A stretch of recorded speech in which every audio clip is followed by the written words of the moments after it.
How I Drew This. Hey, Masae. Hey, Bobby. All right, so today we're going to do another How I Drew This episode. And what are we drawing today? We're drawing some fuzzy, cute, furry creatures. Those are always the best. Now, this one was, I like drawing it. It was really fun. But at a point, I was like, it's kind of weird seeing a furry creature wearing something furry. You know what I mean? It's like if you saw a human wearing skin. Well, actually, we have leather jackets and such. Oh, I guess so. So maybe Similar. it's not as strange. Yeah. Okay, well, the whole entire inspiration of this, you asked me, didn't you draw this before? I did. I thought I recognized this somewhere. You're smart. You're smart. I did draw something very similar to this before. It did stem from an earlier idea, and that idea initially was a cute little baby furry creature pushing a little toy furry creature, which, man, that might actually be a better idea than this one. It's so cute when you see little kids pretending to be adults. Yes, that is very true. Playing adult. Yeah. But, why don't we get into the technical aspect of this guy? Yeah. So when you do the pen drawings, how do you usually treat it? Like, what's another similar medium that you could explain how you go on with the process? Wow, that is an awesome question. I can't really think of one. I think that's one of the things I really loved about these pen drawings, because it's like, what other thing would you use and use it in this way? If you're using a brush for paint, of course you're going to be using it in a completely different way. Mm-hmm. You can make big blocks of shapes. With a pencil, you've seen me draw with a pencil. I use the side of the pencil, so that allows a lot of versatility with that as well. I can, do faint, bigger pencil marks as well. Mm-hmm. I was kind of thinking, I noticed that obviously the brightest parts, you don't touch it at all. So it's kind of like watercolor.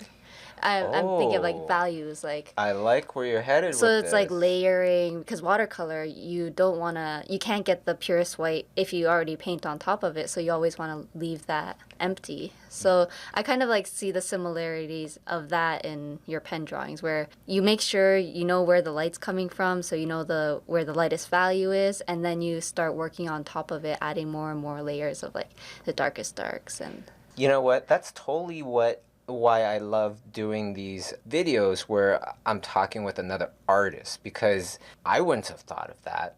And when you bring that up, it makes perfect sense too. It really does. That's what the sketches in the beginning are for, to really understand where are the places I shouldn't touch, more than anything.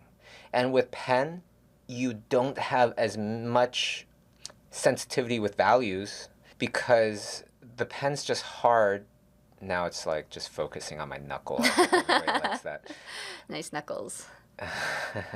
But with a ballpoint pen, instead of like with a brush where you can get immense amounts of different super subtle values, and pencil you can get a good amount of values as well, like maybe 10 different values.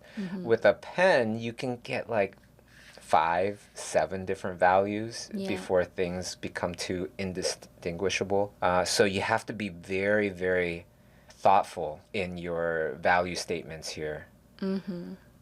Loved the fact that you picked up on that. So yeah, I see what you're doing before. You're trying to feed me this stuff I could talk about and I didn't clue in. It is similar in that way with watercolor. When you did these drawings, do you normally have reference by your side, or is this kind of over the years you just know what a furry mouse looks like?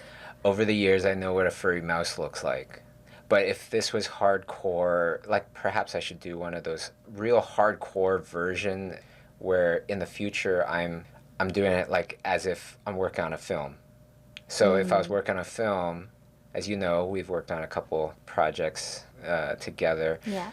It's usually, I'm just drawing. in the beginning, I read the script, I think about some ideas, perhaps they might have some reference for us to look at, right? And then we would just start drawing it. Yeah, I'm trying to think back to like the Christmas Chronicles. We worked on that together. Yeah. I did a couple of the designs, helped with a couple of designs. You did all the rest, which you did an amazing job on. Thank But you. I do remember like doing the very first elf, Yes. right? That was So awesome. that one, I didn't have any reference. I drew the first one, and then what I did was I brought out some pictures of furry creatures and just the fur. And that was a very loose reference. So sometimes you want to do that. You want to get some, just like the feeling of something. And that's why you have it as reference or things like that. But there's many different ways to use reference. And the way that I use it is very much inspirational. You're looking for the feeling about something, about that image. I see.